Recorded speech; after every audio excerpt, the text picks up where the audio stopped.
16 июля, четверг. Thursday, July 16th. Putin continues working in the Kremlin.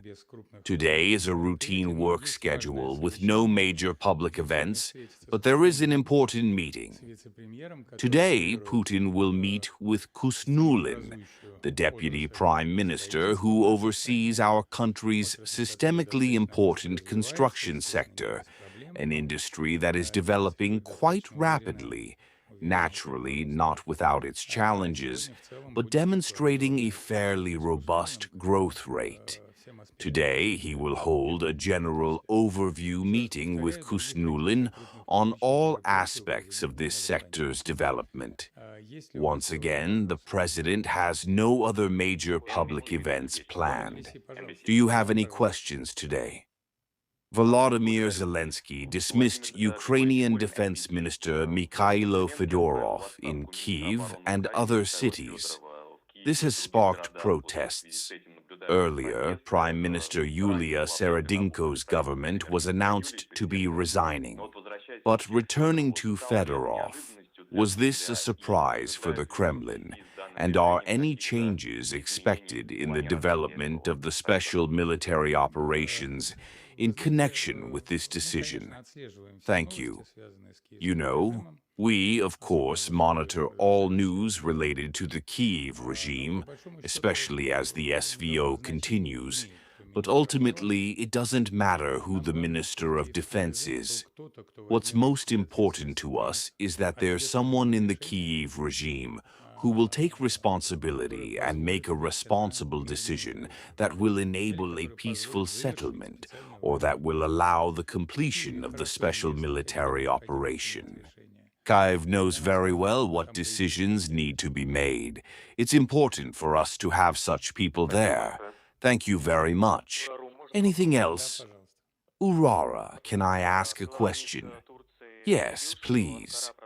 The Turkish foreign minister stated that Ankara will continue to organize negotiations between Russia and Ukraine and will pursue active diplomacy to resolve the conflict. How does the Kremlin assess the prospects for resuming negotiations on Ukraine with Turkish mediation?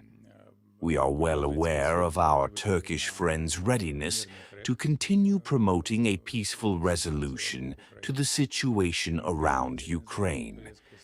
We are grateful to the Turkish side for this.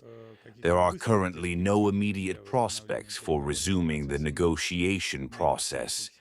We haven't identified any, but the Russian side certainly remains open to this path. Thank you. More Zvezda TV channel, Zvezda News. May I have it, please? Yes. Thank you very much. If I may, I'd like to ask two questions. First, the Kremlin has repeatedly pointed out problems with Volodymyr Zelensky's legitimacy due to the lack of elections. Could the current appointment of a new prime minister be seen as another stage in a political purge or an attempt to strengthen power amid the crisis? Naturally, some changes are already taking place within the structure of the Kyiv regime. I repeat, none of these changes are of any fundamental significance to us. What matters most is resolving the situation and safeguarding our own interests. Thank you very much. If you don't mind, here's another question on a different topic. Yes, please. Currently, in the EU, tour operators and their affiliated websites are completely prohibited from not only offering commercial tourism services in Russia, but also promoting it as a tourist destination for EU citizens.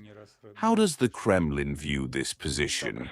Are there any plans to introduce any retaliatory measures? Which websites did I start with? And unfortunately, I didn't catch the question. Yes, excuse me, websites affiliated with tour operators. From what websites? European ones?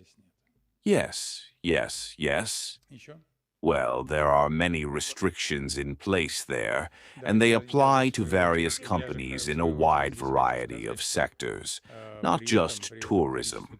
So there's nothing surprising about that. Any more? Thank you. Yes, I'd like to point out that the number of tourists arriving in Moscow is growing. Tourists from China, tourists from Arab countries, and from the Persian Gulf. We see them more and more often in our cities, and we welcome these tourists. They bring their money here, they spend it here, and they contribute to the development of our economy and small and medium-sized businesses. Therefore, the development of tourism, including from foreign countries, continues. Any more? Dmitry Sergeyevich. Hello, Frank Press. Maria Panina. Yes, please. How does the Kremlin assess the situation in the Middle East, where the armed confrontation between the US and Iran is escalating daily? And has the Iranian side requested a phone call with Vladimir Putin? No, there have been no requests for a phone call with Vladimir Putin yet. We continue our contacts with our Iranian colleagues. Along with other countries in the region and around the world, we note another round of destabilization in the Persian Gulf region. This carries the risk of continued negative consequences for the global economy, which cannot but cause concern and regret. Thank you, Rossiyskaya Gazeta. May I ask a question? Go ahead, please. This is also about the Middle East. The situation in the Middle East, the way the peace process unfolded, and its collapse, which we are now witnessing, is not a warning to us that the U.S. is not very reliable as a mediator. And in general, in the current circumstances, reaching an agreement with anyone is essentially pointless. Each conflict is unique in its essence and in the set of details that must be addressed during the resolution process. Many conflicts are also highly complex in structure. In fact, many conflicts cannot be resolved by a negotiated settlement, as they are commonly called in the U.S. This is a lengthy, complex, and comprehensive settlement process. It's the only thing that can help resolve the issue. Therefore, we wouldn't compare or draw parallels. Thank you. Dmitry Sergeyevich, Reuters, may I? Yes, please. Good afternoon.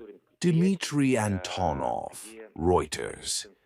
Yesterday, the central bank published a business monitoring report revealing a sharp decline in business activity alongside a rise in short-term institutional expectations, which has disheartened economists who say Russia has entered a period of stagnation. How does the Kremlin assess the current economic situation? The president will be satisfied with the actions of the central bank and the government's economic bloc. Thank you. The current economic situation is generally stable. Macroeconomic stability is fully ensured. The president has repeatedly stated that growth rates are insufficient. They have been recognized as insufficient. The international economy is in a dire state due to the aftermath of the conflicts in the Persian Gulf. Western European countries and some Asian countries are also experiencing economic difficulties. Russia cannot remain isolated in this regard. The difficulties our economy is experiencing are well known. These difficulties are not critical. The government and the president regularly discuss and understand what needs to be done to regulate and rectify the situation. Thank you very much.